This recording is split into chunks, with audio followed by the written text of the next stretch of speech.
ಪಿತನ ಸುತನ ಮತ್ತು ಪವಿತ್ರಾತ್ಮರ ನಾಮದಲ್ಲಿ ಆಮೆನ್. ನನ್ನ ಪ್ರಿಯ ಯೇಸುವೇ, ನೀವು ಎಷ್ಟೋ ಸುಂದರ, ನನ್ನ ಬಾಳಿನ ಬಂಗಾರ, ನನ್ನ ಬಾಳ ಬಂಗಾರ. ಹಸುರಾದ ಹುಲ್ಲಿನ ಗಾವಲಲಿ, ಹಸಿರಾದ ಹುಲ್ಲಿನ ಗಾವಲಲಿ, ಅನುದಿನವೂ ನನ್ನ ನಡೆಸುವೆನೆ, ಅನುದಿನವೂ ನನ್ನ ನಡೆಸುವೆನೆ. ನನ್ನ ಪ್ರಿಯ ಯೇಸುವೇ, ನೀವು ಎಷ್ಟೋ ಸುಂದರ, ಬಾಳ ಬಂಗಾರ, ನನ್ನ ಬಾಳಿನ ಬಂಗಾರ.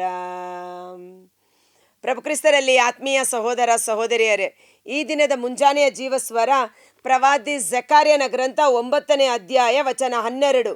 ನಂಬಿಕೆಯಿಂದ ಕಾದಿರುವ ಸೆರೆಯಾಳುಗಳೇ, ಹಿಂದಿರುಗಿರಿ ನಿಮ್ಮ ಸುಭದ್ರ ದುರ್ಗ ಸ್ಥಾನಕ್ಕೆ.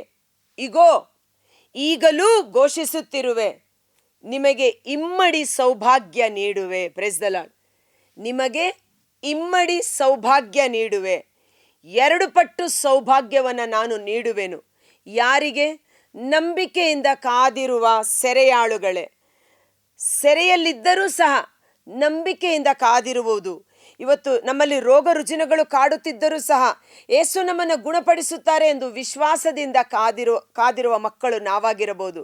ಈ ಕಷ್ಟಗಳು ಸಮಸ್ಯೆಗಳಿದ್ದರೂ ಸಹ ದೇವರು ನಂಬಿಗಸ್ತರು, ಇವೆಲ್ಲವುಗಳಿಂದ ನಮ್ಮನ್ನು ಬಿಡುಗಡೆ ಮಾಡುತ್ತಾರೆ ಎಂದು ನಂಬಿಕೆಯಿಂದ ಕಾದಿರುವ ಮಕ್ಕಳು ನಾವಾಗಿರಬಹುದು. ಇವತ್ತು ದೇವರ ವಾಕ್ಯ ನುಡಿಯುತ್ತದೆ, ನಂಬಿಕೆಯಿಂದ ಕಾದಿರುವ ಸೆರೆಯಾಳುಗಳೇ, ಹಿಂದಿರುಗಿ ನಿಮ್ಮ ಸುಭದ್ರ ದುರ್ಗ ಸ್ಥಾನಕ್ಕೆ.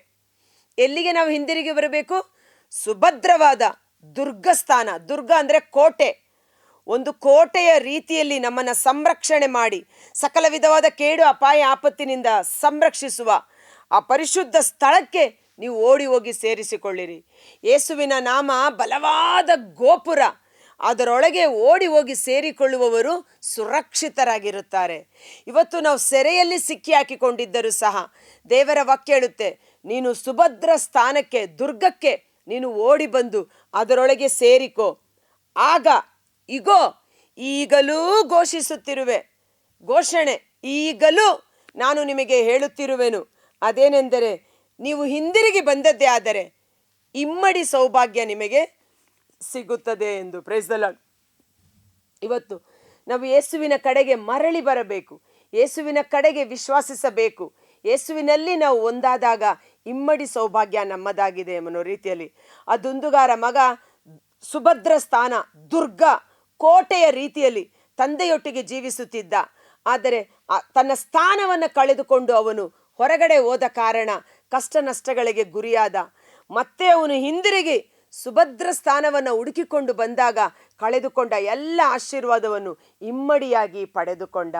ಇಂದು ನಾವು ತೀರ್ಮಾನ ಮಾಡೋಣ, ದೇವರಿಂದ ನಾವು ದೂರವಾಗಿದ್ದರೆ ನಮ್ಮನ್ನು ಜೀವದಿಂದ ಬೇರ್ಪಡಿಸುವ ಪಾಪಗಳು, ಪಾಪದ ಸ್ವಭಾವಗಳು, ಪಾಪದ ಕೃತ್ಯಗಳು ಅವೆಲ್ಲವನ್ನ ಬಿಟ್ಟು ಮರಳಿ ದುರ್ಗಸ್ಥಾನ, ನಮ್ಮನ್ನು ಸಂರಕ್ಷಿಸುವ ಕೋಟೆ, ಬಲವಾದ ಗೋಪುರವಾಗಿರುವ ಯೇಸುವಿನಲ್ಲಿ ಆಶ್ರಯ ಪಡೆದುಕೊಂಡದ್ದೇ ಆದರೆ ದೇವರು ನಮಗೆ ಇಮ್ಮಡಿ ಸೌಭಾಗ್ಯವನ್ನು ನೀಡುವವರಾಗಿದ್ದಾರೆ. ಕರ್ತರಾದ ಯೇಸುವೆ, ಇಗೋ ಈ ವಚನದ ಆಧಾರದ ಮೇರೆಗೆ ಈ ದಿನ ಯಾರೆಲ್ಲ ಸೆರೆಯಾಳುಗಳಾಗಿದ್ದಾರೋ, ಸೈತಾನನು ನಾನಾ ವಿಧದಲ್ಲಿ ರೋಗದ ಮೂಲಕ ನಮ್ಮನ್ನು ಕಟ್ಟಿ ಹಾಕಿರಬಹುದು, ಕಷ್ಟಗಳು, ನಷ್ಟಗಳು, ಸಮಸ್ಯೆಗಳಲ್ಲಿ, ಸಾಲದ ಸಮಸ್ಯೆಗಳಲ್ಲಿ, ಭಯಭೀತಿಯಲ್ಲಿ ನಾನು ಸೆರೆಯಾಳಾಗಿದ್ದೇನೆ, ಬಂಧಿತನಾಗಿದ್ದೇನೆ, ನನ್ನನ್ನು ಬಿಡುಗಡೆ ಮಾಡುವವರು ಯಾರು ಎಂದು ಗೋಳಾಡುತ್ತಿರಬಹುದು. ಆದರೆ ದೇವರ ವಾಕ್ಯ ನಮಗೆ ನೀಡುವಂಥ ಸುಜ್ಞಾನ, ನೀನು ಮರಳಿ ಸುಭದ್ರ ಸ್ಥಾನಕ್ಕೆ ಬಾ, ನಿನ್ನ ಸ್ಥಾನಕ್ಕೆ ಬಾ, ನಿನ್ನ ಕೋಟೆಗೆ ಬಾ, ನಿನ್ನ ಆಶ್ರಯ ದುರ್ಗವಾದ ಯೇಸುವಿನ ಬಳಿ ಬಾ. ಆ ಪಾಪವನ್ನು ಬಿಟ್ಟು ಪರಿಶುದ್ಧನಾದ ಯೇಸುವಿನ ಬಳಿ ಬಂದಾಗ ನಮಗೆ ಇಮ್ಮಡಿ ಸೌಭಾಗ್ಯ. ಅವರ ಶರೀರ ಮತ್ತೆ ಯೌವನದ ಶಕ್ತಿ, ಅವರ ಶರೀರದ ರೋಗಗಳು ಗುಣವಾಗಿ ಆ ಶರೀರದಲ್ಲಿ ಹೊಸ ಚೈತನ್ಯ, ಹೊಸ ಬಲ, ಇಮ್ಮಡಿ ಬಲ, ಇಮ್ಮಡಿ ಶಕ್ತಿ ಈ ಸಮಯದಲ್ಲಿ ಪರಿಶುದ್ಧಾತ್ಮರು ಅವರಲ್ಲಿ ಸುರಿಸುವಂತಾಗಲಿ. ಅವರು ಕಳೆದುಕೊಂಡ ಎಲ್ಲ ಹಣಕಾಸಿನ ಸ್ಥಿತಿಗತಿಗಳು ಮತ್ತೆ ಮರಳಿ ಪಡೆಯುವಂತಾಗಲಿ. ಯೋಬನು ಕಳೆದುಕೊಂಡ ಎಲ್ಲವನ್ನು 2 ಪಟ್ಟು ಅವನು ಪಡೆದುಕೊಂಡ ರೀತಿಯಲ್ಲಿ ಇವತ್ತು ಹಣಕಾಸಿರಬಹುದು, ಕುಟುಂಬ ಜೀವಿತದಲ್ಲಿ ಕಳೆದುಕೊಂಡು ತೊಳಲಾಡುತ್ತಿರಬಹುದು. ಅವರೆಲ್ಲರಿಗೆ ಈ ಜೀವಸ್ವರ ಇಮ್ಮಡಿ ಸೌಭಾಗ್ಯವನ್ನ ಈ ದಿನ ಅವರಿಗೆ ಅನುಗ್ರಹಿಸಿ 2 ಪಟ್ಟು ಆಶೀರ್ವಾದದ ಕೃಪೆ ಲಭಿಸುವಂತೆ ಯೇಸುವಿನ ಅದ್ಭುತಕರವಾದ ನಾಮದಲ್ಲಿ ಪ್ರಾರ್ಥಿಸಿ ಬೇಡಿ ಹೊಂದಿಕೊಳ್ಳುತ್ತೇವೆ. ಆಮೇನ್.